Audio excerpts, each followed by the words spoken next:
নমস্কাৰ, মই আপিউল ৰহমান আৰু স্বাগতম জনাইছোঁ এই ইউটিউব চেনেললৈ। আজি আমি পঢ়িম ক্লাছ 7 অসমীয়াৰ যিখন কিতাপ আছে উন্মেষ, তাৰে আজি আমি পাঠ 4টো কৰিম। পাঠটোৰ নাম হৈছে কৃষক। এইটো এটা কবিতা হয়, ধুনীয়া এটা কবিতা। কৃষকক লৈ এইটো কবিতা বনোৱা হৈছে। কৃষক কাক বুলি কওঁ? যিয়ে খেতি বাতি কৰে তাক আমি কৃষক বুলি কওঁ। কৃষকৰ ওপৰত ধুনীয়া এটা কবিতা দিছে। কবিতাটো কোনে লিখিছে এইটো ইম্পৰ্টেণ্ট। তুলসী চন্দ্ৰ বৰুৱাই লিখিছে। এইটো 4 লাইন নহ'লে 8 লাইন মুখস্থ ৰাখিবা, কিয়নো পৰীক্ষাত কিন্তু আহে। ঠিক আছে, গতিকে সেইকাৰণে তোমালোকে মুখস্থ কৰিব। যেনেকুৱা জীৱ নাৱৰ গুৰি বঠা ধৰি তুমি সমাজক ৰাখিছা জীয়াই, তুমিয়ে পিত্ৰৰ তুল্য গোটেই দেশৰ অন্নহাৰ দিছা সৰ্বাদাই। তেনেকৈ পঢ়িবা। আৰু আজি আমি এইটো ভিডিঅ'ত যি ক্ৰিয়াকলাপত প্ৰশ্ন দিছে আমি সম্পূৰ্ণ সমাধান কৰিম। প্ৰথমত যে আমাক কবি পৰিচয় দিছে, কবি পৰিচয় চাবা, কিয়নো তুলসী চন্দ্ৰ বৰুৱাৰ জন্ম হৈছিলে যোৰহাটত। ঠিক আছে, আৰু তেওঁৰ যি ৰত্নকোষ সংকলন আছিলে, ৰত্নকোষ নামৰ গ্ৰন্থত অসমৰ প্ৰচলিত খণ্ডবাক্য আৰু ফকৰা যোজনা ইয়াত সন্নিৱিষ্ট আছে। আৰু তেওঁ সাহিত্য ৰত্ন উপাধি লাভ কৰিছিলে কোনটোৰ কাৰণে? কিমান চনত? 1929 খ্ৰীষ্টাব্দত তেওঁ কামৰূপী সঞ্জীৱনী সভাৰ পৰা তেওঁ সাহিত্য ৰত্ন উপাধি লাভ কৰিছিলে। ঠিক আছে, এতিয়া আমি ক্ৰিয়াকলাপ চাম। আমাক প্ৰথমত দিছে পাঠভিত্তিক।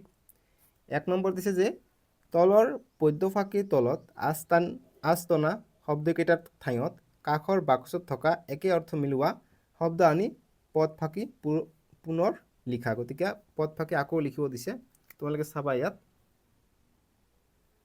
মানে কৈছে যে আমাক ইয়াত যেনেকুৱা দিছে যে তোমাৰ জহতে লোকে আৰ্জি বিদ্যাধন স্বদেশৰ উন্নতি সাধিছে, তোমাৰে উৎপন্ন লৈ কিনা বেচা কৰি সদাগৰে লক্ষীক বান্ধিছে। ইয়াত যে আৰ্জি আছে, ইয়াৰ সলনি আমি কোনটো ব্যৱহাৰ কৰিব পাৰোঁ এইটো কৈছে। গতিকে আৰ্জিৰ সলনি আমি ঘটি ব্যৱহাৰ কৰিব পাৰোঁ। কিনা বেচা যিটো আছে, কিনা বেচাক আমি ক্ৰয় বিক্ৰয় লিখিব পাৰোঁ। সদাগৰ মানে কি লিখিব পাৰোঁ? সদাগৰ মানে সদাগৰৰ লক্ষীক বান্ধিছে, মানে সদাগৰ যিবিলাক বিজনেছ কৰে, বেপাৰ বাণিজ্য কৰে, তেওঁলোকে পূৰা লক্ষীক মানে পইচা ঘটিছে। ঠিক আছে, গতিকে সদাগৰ আমি ইয়াত সাউদে বুলি লিখিব পাৰোঁ, সাউদে। গতিকে এইটো আমাৰ উত্তৰটো লিখিব লাগিব 1 নম্বৰটোৰ। তোমালোকে এনেদৰে লিখিবা এনচাৰ, যে 1ৰ উত্তৰ দি দিছোঁ যাৰে যে তোমাৰ জহতে লোকে ডেছ, ইয়াত দিছে আমাক কি? যে আৰ্জি দিছে, গতিকে ইয়াত হ'ব ঘটি বিদ্যাধন স্বদেশৰ উন্নতি সাধিছে, তোমাৰে উৎপন্ন লৈ, ইয়াত আছে আমাৰ কিনা বেচা কৰি, গতিকে ইয়াত হ'ব ক্ৰয় বিক্ৰয় কৰি সাউদে লক্ষীক বান্ধিছে, ইয়াত হ'ব সাউদে। ইয়াত আছে সদাগৰে, গতিকে এনচাৰত হ'ব সাউদে। ঠিক আছে, সাউদে, ইয়াৰ পৰা আমি লৈছোঁ এনচাৰটো। ঠিক আছে, বুজি পাইছা? এতিয়া আমাক নেক্সট 2 নম্বৰৰ প্ৰশ্নবিলাক দিছে। 2 নম্বৰ কৈছে যে তলত দিয়া প্ৰশ্নবোৰৰ শুদ্ধ উত্তৰটো বাছি উলিয়াই সঠিক বিত্তটো পূৰ কৰা। গতিকে MCQ টাইপৰ প্ৰশ্ন এইটো। আমাক কৈছে যে সদাগৰে লক্ষীক বান্ধিছে, ইয়াত লক্ষীক বান্ধিছে বাক্যাংশই কি বুজাইছে? গতিকে লক্ষী মানে ইয়াত ধন সম্পত্তি গঢ়াৰ কথা কৈছে। কোৱা দিছে যে ধন সম্পত্তি বন্দী কৰি ৰাখিছে, এইটো নহয়। ধন সম্পত্তিৰে ভঁৰাল সাজিছে, ধন সম্পত্তি আহৰণ কৰি চহকী হৈছে, আৰু ঘ দিছে ধন সম্পত্তি আছুতীয়াকৈ ৰাখিছে। গতিকে ইয়াত সদাগৰে লক্ষীক বান্ধিছে শব্দৰ অৰ্থ বুজাব গ নম্বৰটো, যে ধন সম্পত্তি আহৰণ কৰি চহকী হৈছে, মানে ধনী হৈছে। ঠিক আছে, গ নম্বৰ হ'ব। গতিকে গত আমি এনেকৈ গ'ল দিম, পূৰা কলা কৰি দিব, হৈ যাব। ঠিক আছে, এতিয়া নেক্সট প্ৰশ্ন দিছে যে কাৰ গুণত লোকসকলে বিদ্যা শিক্ষা লাভ কৰি স্বদেশত উন্নতি সাধিছে বুলি কবিয়ে কৈছে? গতিকে কাৰ গুণত শিক্ষাবিদসকলে স্বদেশত উন্নতি সাধিছে? গতিকে কাৰ? পিতৃৰ নে সমাজৰ নে কৃষকৰ নে সদাগৰৰ? গতিকে ইয়াৰ এনচাৰ গ হ'ব, কৃষকৰ গুণৰ বাবে। ঠিক আছে, গতিকে গত আমি এনেকৈ দাগ দিম। এতিয়া আমাক 3 নম্বৰ প্ৰশ্ন দিছে যে কবিতাটোৰ মূল ভাৱ লিখা। গতিকে কৃষক কবিতাটোৰ মূল ভাৱটো খুবেই ইম্পৰ্টেণ্ট পৰীক্ষাৰ কাৰণে। তোমালোকৰ পৰীক্ষাত আহিব পাৰে যে কৃষক কবিতাটোৰ সাৰাংশ লিখা। গতিকে সাৰাংশ আৰু মূল ভাৱ একেই কথা হ'ব, গতিকে এনচাৰটো আমি একেধৰণে লিখিব লাগিব। এতিয়া আমি 3 নম্বৰটোৰ এনচাৰ কৰিম। 3 নম্বৰ প্ৰশ্নটো দিছে যে কবিতাটোৰ মূল ভাৱ লিখা। আমি মূল ভাৱ লিখিম উত্তৰ, যে কবি তুলসী চন্দ্ৰ বৰুৱাদেৱে লিখা এইটো এটা সুন্দৰ কবিতা। পুৰণি কালৰে পৰাই কৃষকসকলে অশেষ শ্ৰম কৰি উৎপাদিত ফচলেৰে দেশৰ সেৱা কৰি আহিছে। কৃষি বৃত্তিটোৰ প্ৰতি শ্ৰদ্ধা আৰু আগ্ৰহ বৃদ্ধিৰ জৰিয়তে দেশৰ প্ৰগতিত কেনেকৈ অৰিহণা যোগাব পাৰি তাকেই কবিতাটিৰ জৰিয়তে দেখুৱাব বিচাৰিছে।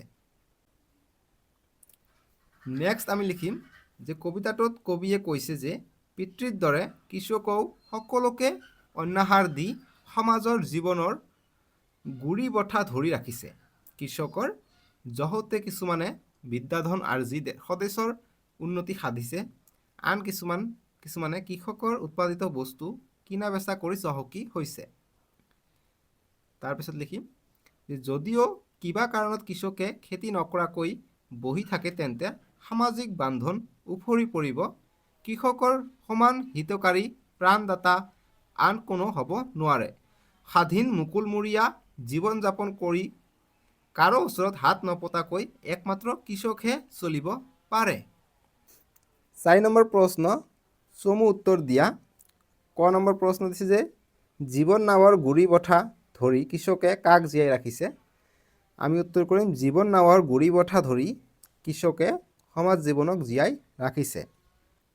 খ নম্বৰ প্ৰশ্ন কৃষকক কাৰ তুল্য বুলি কোৱা হৈছে? আমি উত্তৰ কৰিম কৃষকক পিতৃ তুল্য বুলি কোৱা হৈছে। গতিকে কৃষক পিতৃৰ সমান বুলি কৈছে। যেনেকৈ আমাক পিতৃয়ে আমাক ভাত খোৱাৰ কাৰণে আমাক লালন পালন কৰে, ভাত খুৱায়, কাপোৰ কানি দিয়ে, বহুতো কিবা কিবি কৰে। তেনেকৈ কৃষকে কি? কৃষক যদি খেতি বাতি নকৰে আমি ভাত ক'ৰ পৰা পাম? তেনেকুৱা কৈছে। সেইকাৰণে পিতৃৰ লগত তুলনা কৰিছে। বুজি পাইছানে? এতিয়া গ নম্বৰ প্ৰশ্ন দিছে যে কৃষকৰ উৎপাদন কিনা বেচা কৰি কোনে লক্ষীক বান্ধিছে? আমি উত্তৰ কৰিম কৃষকৰ উৎপাদন কিনা বেচা কৰি সদাগৰে লক্ষীক বান্ধিছে। গতিকে কৃষকে কি কৰিছে? ধান চাউল ঘেঁহু তাৰপিছত বিভিন্ন শাক চব্জি এইবিলাক উৎপাদন কৰিছে, কৰি এইবিলাক সদাগৰ যিবিলাক থাকে, যিবিলাক বেপাৰ বাণিজ্য কৰে, যেনেকৈ চাউল বিক্ৰেতা আছে, দোকানদাৰ, সেইবিলাক কি ধনী হৈ আছে, কিন্তু কৃষক সকলে ধনী হ'ব পৰা নাই। সিহঁতে লক্ষীক বান্ধি আছে। বুজি পাইছেনে? ঘ নম্বৰ প্ৰশ্ন দেশত কেতিয়া হাহাকাৰ লাগিব বুলি কবিতাটোত কৈছে? আমি উত্তৰ কৰিম মাথো এটি বাৰিষা যদি কৃষকে খেতি নকৰাকৈ বহি থাকে তেন্তে দেশত হাহাকাৰ লাগিব বুলি কবিতাটোত কৈছে। গতিকে যদি এটা বাৰিষাত যদি কৃষকে যদি খেতি নকৰাকৈ বহি থাকে তেতিয়া দেশত হাহাকাৰ লাগিব, কাৰণ তেতিয়া অভাৱ আহিব, নহয় জানো? 5 নম্বৰ প্ৰশ্নবিলাক দিছে যে তলত দিয়া প্ৰশ্নকেইটাৰ উত্তৰ আলোচনা কৰি কোৱা আৰু লিখা। যেনেকুৱা ক নম্বৰ প্ৰশ্ন যে এটি বাৰিষা কাল যদি কৃষকে খেতি নকৰি বহি থাকে তেনেহ'লে দেশত কি কি সমস্যা হ'ব পাৰে? ইম্পৰ্টেণ্ট প্ৰশ্ন। আমি উত্তৰ কৰিম এটি বাৰিষা কাল যদি কৃষকে খেতি নকৰি বহি থাকে তেন্তে দেশত দুৰ্ভিক্ষ হ'ব। বিদ্যাৰ্জন বেপাৰ বাণিজ্য আদি সকলো কাম কাজ বন্ধ হৈ দেশত হাহাকাৰময় পৰিস্থিতিৰ সৃষ্টি হ'ব। খ নম্বৰ প্ৰশ্ন যে তোমাৰ সমান নাই দেশ হিতকৰ, ইয়াত তোমাৰ বুলি কাক কৈছে আৰু তেওঁক কিয় দেশ হিতকৰ বুলি কৈছে? আমি উত্তৰ কৰিম যে তোমাৰ সমান নাই দেশ হিতকৰ, ইয়াত তোমাৰ বুলি কৃষকক কৈছে। তাৰপিছত লিখিম যে কিয় দেশ হিতকৰ বুলি কৈছে, এইখিনি লিখিম যে কৃষকে সকলোকে অন্ন আহাৰ যোগান ধৰে। কৃষক অবিহনে দেশত হাহাকাৰ অৱস্থাৰ সৃষ্টি হ'ব। বিদ্যাৰ্জন বেপাৰ বাণিজ্য সমাজ বান্ধন আদি সকলে শমশান সদৃশ হৈ পৰিব। সমাজ জীৱনৰ গুৰি বঠা কৃষকেই ধৰি থাকে, সেয়েহে কৃষকক কবিয়ে দেশ হিতকৰ বুলি কৈছে। গ নম্বৰ প্ৰশ্ন কবিতাটোত কবিয়ে কৃষকক কি কি নামেৰে বিভূষিত কৰিছে বাছি উলিয়াই লিখা।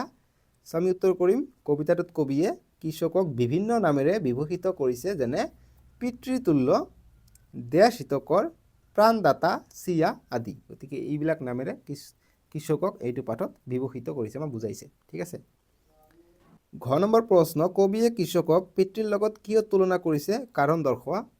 আমি উত্তৰ কৰিম যে কবিয়ে কৃষকক পিতৃৰ লগত তুলনা কৰিছে কাৰণ পিতৃয়ে এখন ঘৰক খাদ্য যোগান ধৰাৰ লগতে বিপদ আপদ অভাৱ অনাটন আদিৰ সকলো সমস্যাৰ সমাধান কৰি ঘৰখনৰ গুৰি বঠা ধৰি জীয়াই ৰাখে।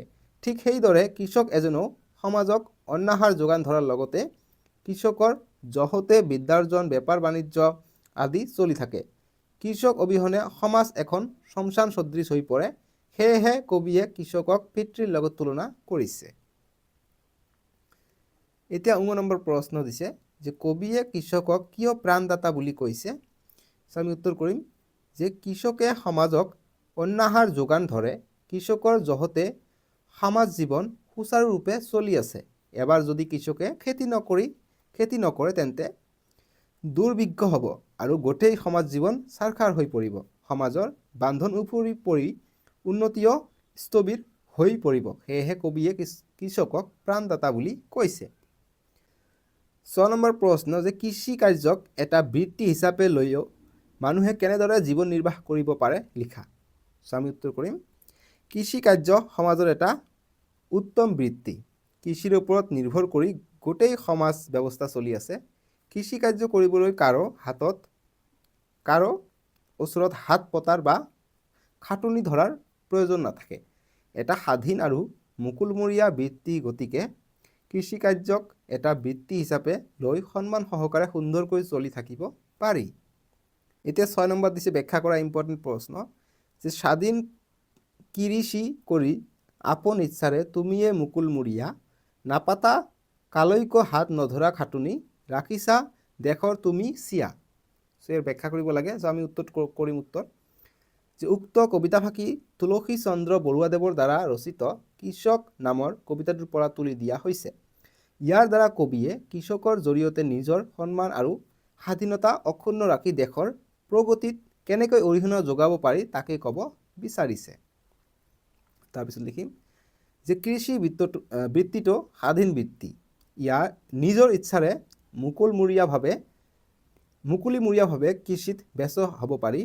কৃষি কৰিবৰ কাৰণে কাৰো ওচৰত হাত পতাৰ প্ৰয়োজন নাই, কাকো খাটনি ধৰিবও নালাগে।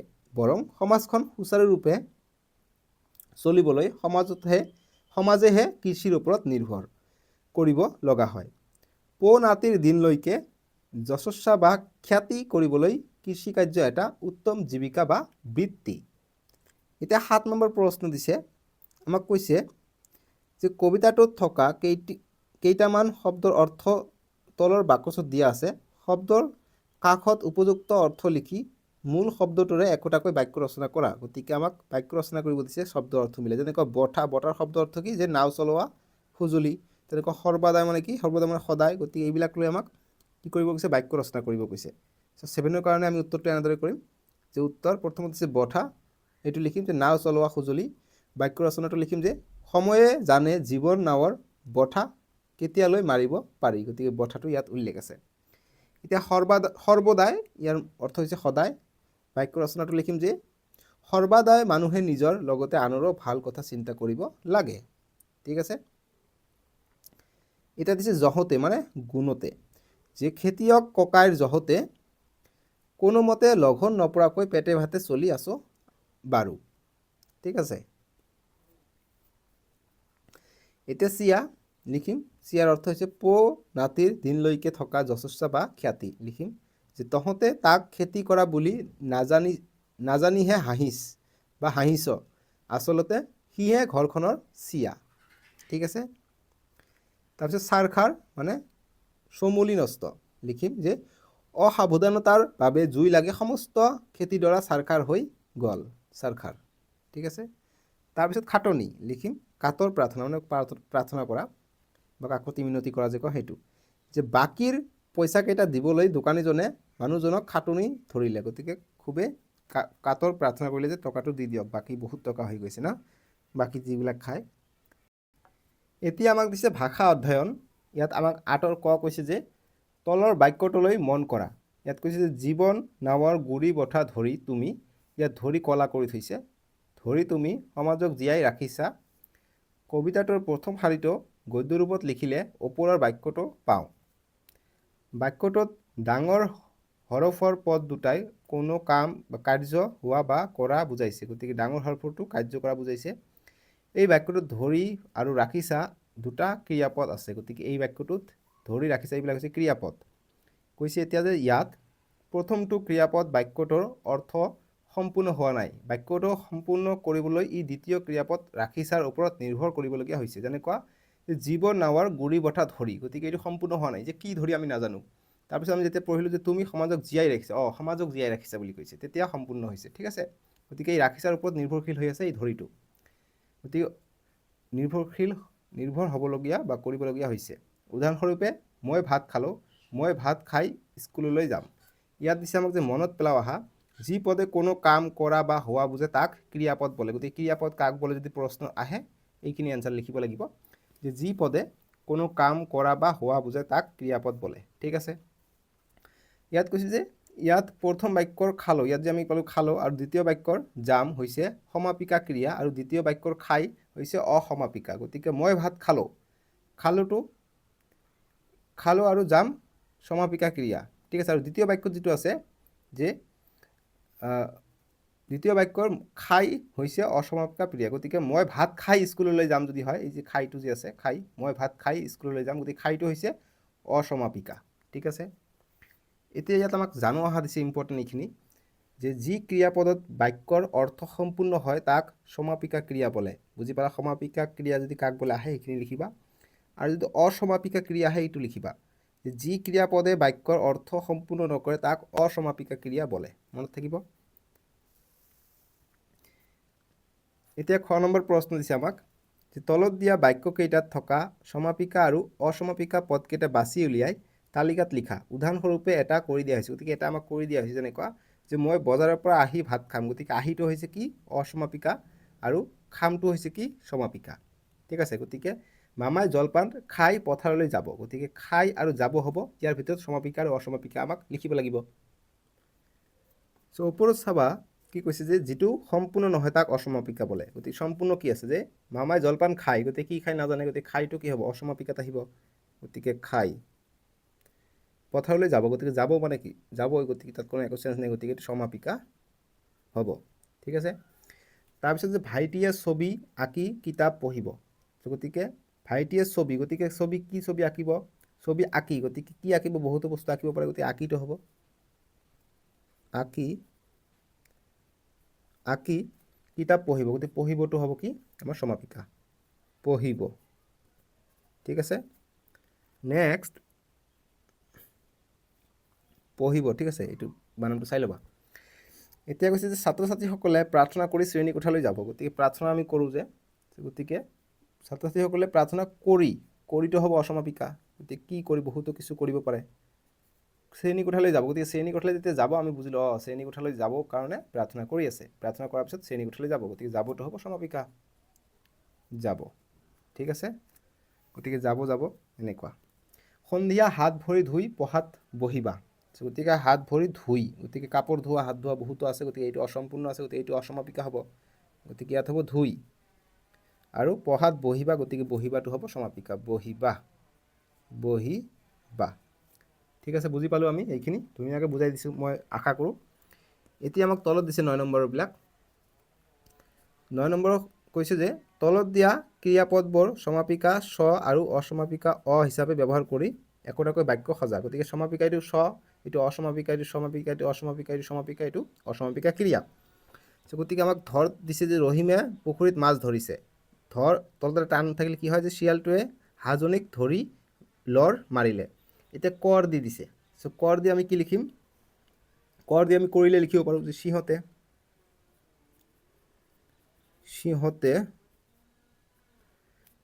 সিহঁতে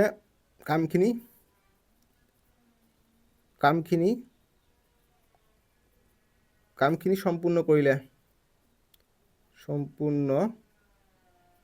সম্পূৰ্ণ মূৰ্ধন্য এইটো, সম্পূৰ্ণ কৰিলে। ঠিক আছে, কৰিলে, গতিকে কৰি ইয়াত আছে, কৰি কথাটো কৰটো কৰি হৈ গৈছে। ঠিক আছে, এতিয়া আকৌ দিছে কৰ, এইটো অসমাপিকাত দিছে। ঠিক আছে, গতিকে অসমাপিকাত এইটো সমাপিকাত আমি লিখোঁ, এতিয়া অসমাপিকাত কি হ'ব, কৰটো কি আছে, কৰটো অসমাপিকা মানে সম্পূৰ্ণ যাতে নহয়। ঠিক আছে, গতিকে আমি লিখিব পাৰি যে সিহঁত বা সিহঁতে কাৰ্যখিনি বা ঘৰৰ কাৰ্য অৰ্থাৎ গৃহ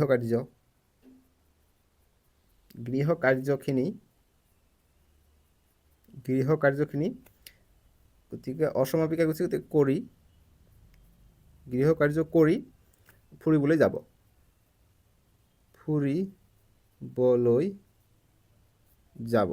যাবতো ইয়াত সমাপিকা হৈ আছে, গতিকে কৰিটো কি হাৰিছে, ইয়াত অসমাপিকা হৈ আছে।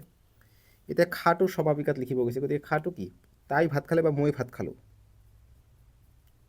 তাই ভাত খালে, গতিকে খালেটো কি হ'ব সমাপিকা হ'ব। এতিয়া অসমাপিকা কৰিব লাগে, গতিকে যাতে সম্পূৰ্ণ নহয়, গতিকে আমি লিখিব পাৰোঁ যে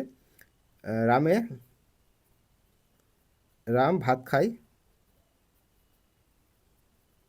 খাই স্কুললৈ যাব, গতিকে খাইটো অসমাপিকা হৈ গ'ল, খা দি আহিছে, খাই স্কুললৈ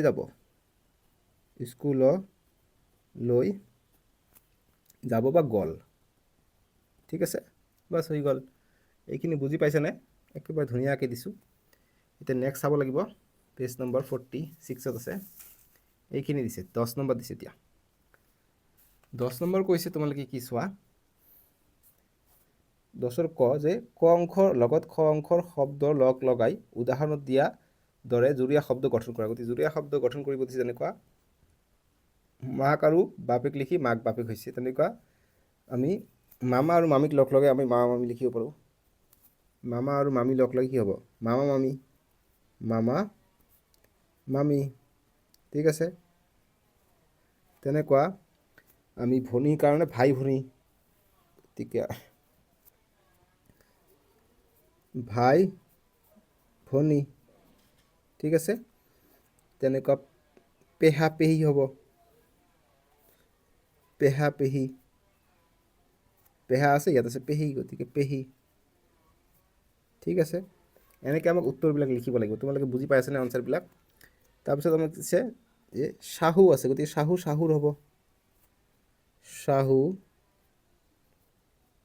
শাহু কি হ'ব শহুৰ, ঠিক আছে।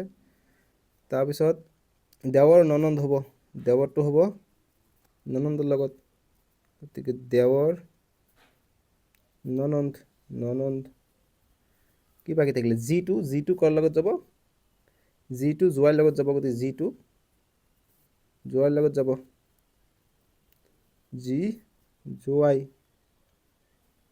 ঠিক আছে। এইখিনি বুজি পাইছে এনেকৈ এনচাৰখিনি। এতিয়া আমাক দিছে যে ওপৰৰ সম্বন্ধবাচক জুৰীয়া শব্দকেইটা ব্যৱহাৰ কৰি বাক্য ৰচনা কৰা। গতিকে এইবিলাক শব্দ ব্যৱহাৰ কৰি আমাক বাক্য ৰচনা কৰিব দিছে। গতিকে আমি প্ৰথম মামা মামী দি আমি বাক্য ৰচনা কৰোঁ। এইবিলাক ইম্পৰ্টেণ্ট পৰীক্ষাৰ কাৰণে। এতিয়া 10ৰ খৰ আমি এতিয়া উত্তৰ কৰি লওঁ। খ নম্বৰ প্ৰশ্নটো দিছে যে ওপৰৰ সম্বন্ধবাচক জুৰীয়া শব্দকেইটা ব্যৱহাৰ কৰি বাক্য ৰচনা কৰা। গতিকে 10ৰ খ এইটো। চ' প্ৰথমত আমাক দিছে আমি এনচাৰ ওলাইলোঁ যে মামা মামী। চ' গতিকে আমি ইয়াৰ বাক্য ৰচনা লিখিম যে গুৱাহাটীত মোৰ মামা মামীৰ ঘৰ। তাৰপিছত ভাই ভনী লিখিম যে সিহঁত ভাই ভনী হালে বৰ মিলা প্ৰীতিৰে থাকে। তাৰপিছত পেহা পেহী লিখিম যে আজি পেহা পেহীহঁতৰ ঘৰত দাদাৰ বিয়া আছে। তাৰপিছত জি জোৱাই লিখিম যে জি জোৱাই আহিব বুলি আইতাকে ক'লে। তাৰপিছত যে দেৱৰ ননন্দ লিখিম যে আমাৰ বাইদেউৰ দেৱৰ ননন্দ মুঠতে 3জন। চ' এইটো এনেকৈ টান দিব পাৰি, নিদিলে একো কথা নাই, ঠিক আছে। তাৰপিছত মাক বাপেক লিখিম যে মাক বাপেক নোহোৱা ল'ৰা ছোৱালীহাল দেখিলেই বেয়াই লাগে। তাৰপিছত শাহু শহুৰ লিখিম যে তাইৰ শাহু শহুৰ বৰ ভাল, ঠিক আছে। এতিয়া আমাক দিছে জ্ঞান সম্প্ৰসাৰণত 11ৰ ক দিছে যে প্ৰবচনৰ সৈতে পৰিচয় হওঁ আহা। গতিকে প্ৰবচন কি হয় সেইটোৰ ওপৰত আমাক দিছে। যেনেকুৱা যে খাটে খটাই বান্ধে গাঁঠি তাৰ অৰ্ধেক মূৰত জাপি, ঘৰত থাকি সোধে কথা তাৰ কৃষি সমূলি বেথা। গতিকে এইবিলাকৰ এতিয়া ভাঙাই লিখিব লাগে। তাৰমানে এইখিনিৰ অৰ্থ হৈছে যে অৰ্থাৎ যিজনে আনক খেতিৰ কামত খটুৱাৰ লগতে নিজেও লাগি ভাগি থাকে তেওঁ সৰহকৈ উৎপাদন কৰিব পাৰে। যিয়ে নিজে ঘৰত থাকি আনৰ হতুৱাই কাম কৰায় তেওঁৰ আয় বা উৎপাদন কমে, আৰু যিজনে পথাৰলৈ নগৈ ঘৰৰ পৰা খেতিৰ বাতৰি লয় তেওঁৰ কৃষি বিফল হয়। গতিকে কৃষি কৰিবলৈ হ'লে অকণমান কষ্ট কৰিব লাগিব, তাৰে ওপৰত দিছে।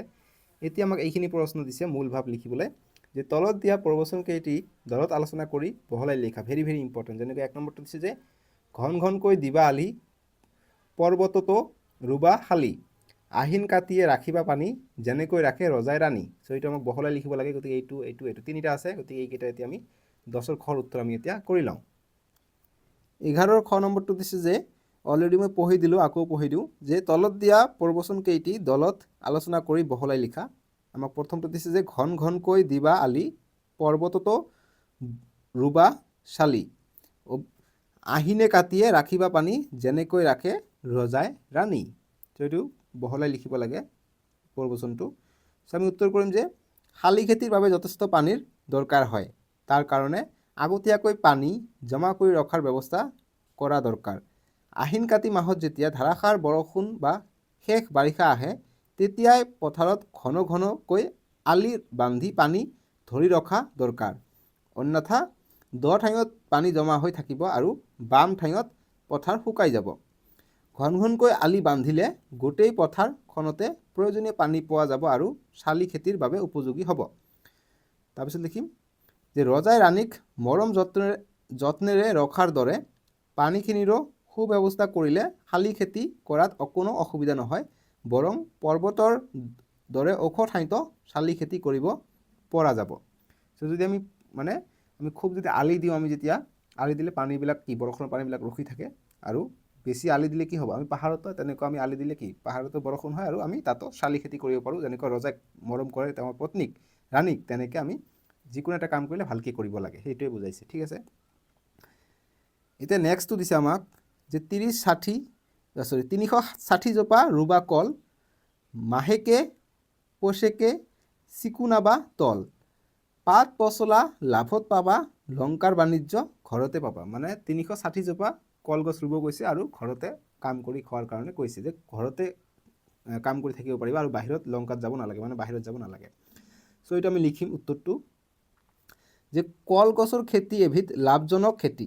বাৰীৰ পিছতেই হওক বা অইন ঠাইতেই হওক 360 জোপামান কলগছ ৰুব পাৰিলে অইন ব্যৱসায় কৰাৰ প্ৰয়োজনেই নাথাকে।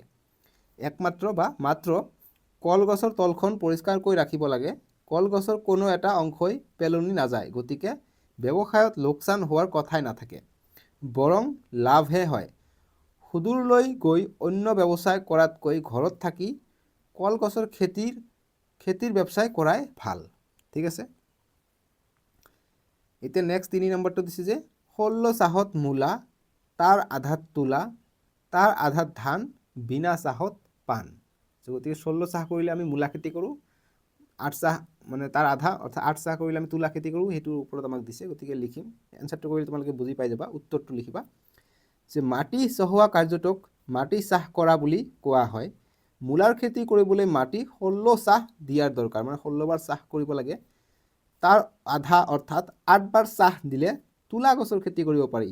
তাৰ আধা অৰ্থাৎ 4 বাৰ চাহ দিলে ধান খেতি কৰিব পাৰি। আনহাতে পাণৰ খেতি কৰিবলৈ মাটি চহোৱাৰ দৰকাৰেই নাই, মাটি ৰুই থলেই পাণ গছ বাঢ়ি যায়। ঠিক আছে, এইটোৱে হ'ব অৰ্থ। 12 নম্বৰ প্ৰশ্ন দিছে যে তলত দিয়া বৃত্তিসমূহৰ বিষয়ে চমু টকা লিখা। প্ৰথমত দিছে শিক্ষক, আৰক্ষী, চিকিৎসক আৰু গায়ক। চ' আমি প্ৰথমত শিক্ষকৰ বিষয়ে লিখিম। যে শিক্ষক লিখিম যে ভাৰতীয় সংস্কৃতি বা পৰম্পৰাত শিক্ষক পিতৃ মাতৃৰ সমানেই নমস্য ব্যক্তি হিচাপে বা ব্যক্তি বুলি গণ্য কৰা হয়। শিক্ষকক আগতে গুৰু বা আচাৰ্য বুলি সম্বোধন কৰিছিল। প্ৰাচীন শিক্ষা ব্যৱস্থাত ছাত্ৰই গুৰুৰ ঘৰলৈ গৈ তাত থাকি শিক্ষা গ্ৰহণ কৰাৰ ব্যৱস্থা আছিল। গতিকে আগত প্ৰথমত শিক্ষকৰ ঘৰত গৈ থাকি তাতে শিক্ষা গ্ৰহণ কৰাৰ ব্যৱস্থা আছিল। ঠিক আছে, তেতিয়া শিক্ষকক ছাৰ বুলি কোৱা নাছিলে, আচাৰ্য বুলি কৈছিলে। ঠিক আছে, কিন্তু পিছলৈ কি হ'ল, এতিয়া কৈছে যে বৰ্তমান আধুনিক শিক্ষা ব্যৱস্থাত শিক্ষক আৰু শিক্ষাৰ্থী উভয়ে বিদ্যালয়লৈ গৈ নিৰ্দিষ্ট সময়ৰ ভিতৰত শিক্ষাৰ আদান প্ৰদান কৰে। ভাৰতত প্ৰতি বছৰে 5 ছেপ্টেম্বৰত শিক্ষক দিৱস হিচাপে পালন কৰা হয়। চ' আমি ভাৰতত প্ৰতি বছৰে আমি স্কুলত 5 ছেপ্টেম্বৰত শিক্ষক দিৱস হিচাপে পালন কৰোঁ, আৰু আমি নিৰ্দিষ্ট সময়ৰ অন্তৰালত আমি বিদ্যালয়লৈ যাওঁ 9ৰ পৰা 3টালৈকে, নহয় জানো?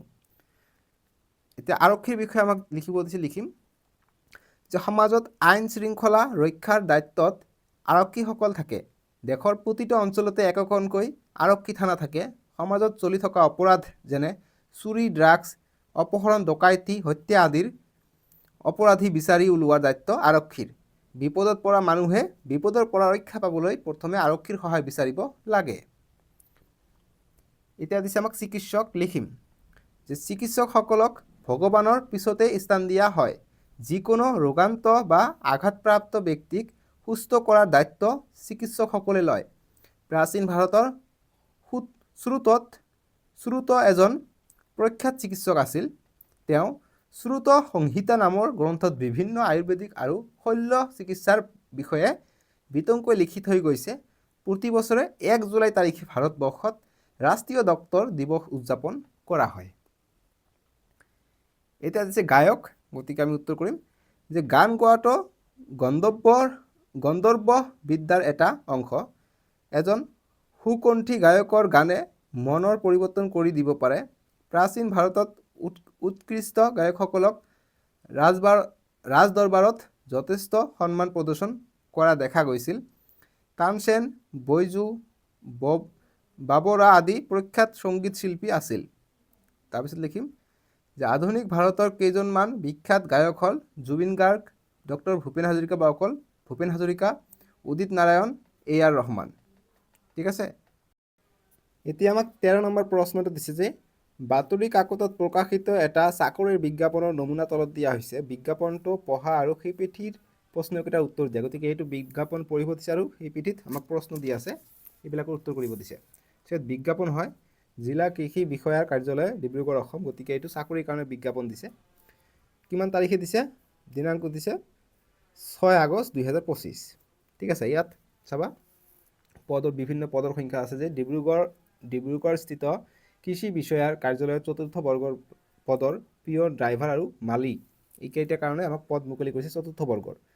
নিযুক্তিৰ বাবে ইচ্ছুক প্ৰাৰ্থীৰ পৰা আবেদন বিচৰা হৈছে। উক্ত পদৰ বাবে পাবলগীয়া দৰমহা তথা অন্যান্য বাচনসমূহ অসম চৰকাৰৰ যাৱতীয় বিধি অনুসৰি দিয়া হ'ব। গতিকে দৰমহাটো চৰকাৰৰ যিটো নিয়ম সেইমতে দিব। পদৰ নাম পিয়নত পদত 3টা আছে আৰু শিক্ষাগত ন্যূনতম দ্বাদশ অৰ্থাৎ ছেকেণ্ড ইয়াৰ পাছ হ'ব লাগিব আৰু কম্পিউটাৰৰ এবছৰৰ ডিপ্ল'মা লাগিব। পদৰ সংখ্যা দ্বিতীয় পদ হৈছে ড্ৰাইভাৰ। ইয়াত 2টা পদ আছে। শিক্ষাগত অৰ্হতা ন্যূনতম 10ম শ্ৰেণী উত্তীৰ্ণ আৰু অন্যান্য অৰ্হতা কি 4চকীয়া চালকৰ অনুজ্ঞাপত্ৰ আৰু অভিজ্ঞতা প্ৰমাণ থাকিব লাগিব। মালিত আছে 2টা পদ। ঠিক আছে। ইয়াত কিমান বছৰৰ পৰা কিমান বছৰ বয়স এইখিনি দিছে। আবেদনৰ তাৰিখ আৰম্ভ হৈছে 7 আগষ্ট 2025 আৰু শেষ হ'ব 20 আগষ্ট 2025। বাছনি পৰীক্ষা কি হ'ব? পিয়ন আৰু মালিত মৌখিক পৰীক্ষা হ'ব আৰু ড্ৰাইভাৰত হ'ব মৌখিক প্লাছ দক্ষতা পৰীক্ষা। আৰু কোনটো অনলাইনত আবেদন কৰিব? এইটো ৱেবছাইটত agridibru.in। চ' এইফালে চাবা প্ৰশ্ন দিয়া আছে যে CPTৰ বিজ্ঞাপনৰ ভিত্তিত তলৰ প্ৰশ্নকেইটাৰ উত্তৰ দিয়া। ক নম্বৰটো কৈছে যে বিজ্ঞাপনটো কোনে কেতিয়া প্ৰচাৰ কৰিছে। গতিকে কোনে কেতিয়া প্ৰচাৰ কৰিছে?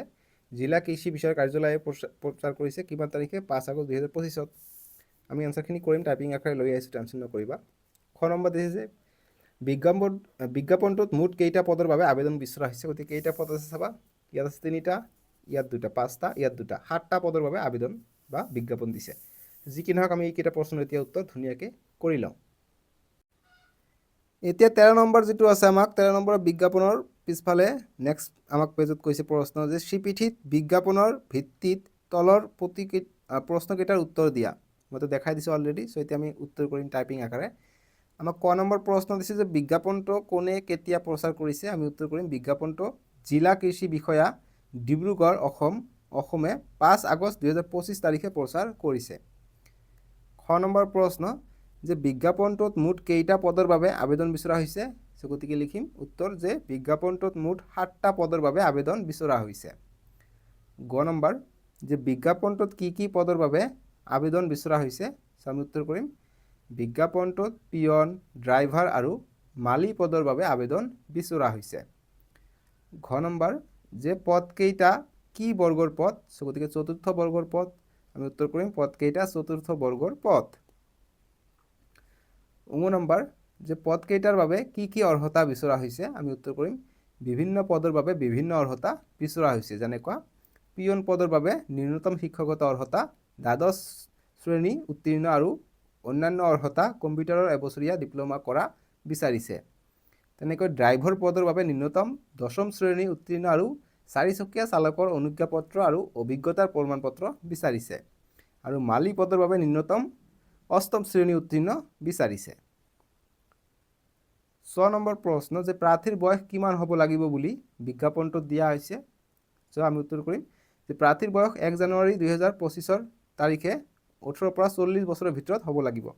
ঠিক আছে। গতিকে 1 জানুৱাৰী 2025 তাৰিখৰ ভিতৰত 18 বছৰ সম্পূৰ্ণ হ'ব লাগিব, নহ'লে 40 বছৰত কম হ'ব লাগিব। 40 বছৰতকৈ বেছি হ'লে নহ'ব। 6 নম্বৰ যে ড্ৰাইভাৰ প্ৰাৰ্থীৰ বাছনি প্ৰক্ৰিয়া কেনেদৰে কৰা হ'ব। চ' তলত আমাৰ লিখা আছে বাছনি প্ৰক্ৰিয়া। উত্তৰটো কৰিম যে মৌখিক পৰীক্ষা আৰু দক্ষতা পৰীক্ষাৰ জৰিয়তে ড্ৰাইভাৰ প্ৰাৰ্থীৰ বাছনি কৰা হ'ব। জ নম্বৰ দিছে যে আবেদন প্ৰক্ৰিয়া কেতিয়া আৰম্ভ হৈ কেতিয়া শেষ হ'ব। আমি উত্তৰ কৰিম আবেদন প্ৰক্ৰিয়া 7 আগষ্ট 2025 তাৰিখে আৰম্ভ হৈ 20 আগষ্ট 2025 তাৰিখে শেষ হ'ব।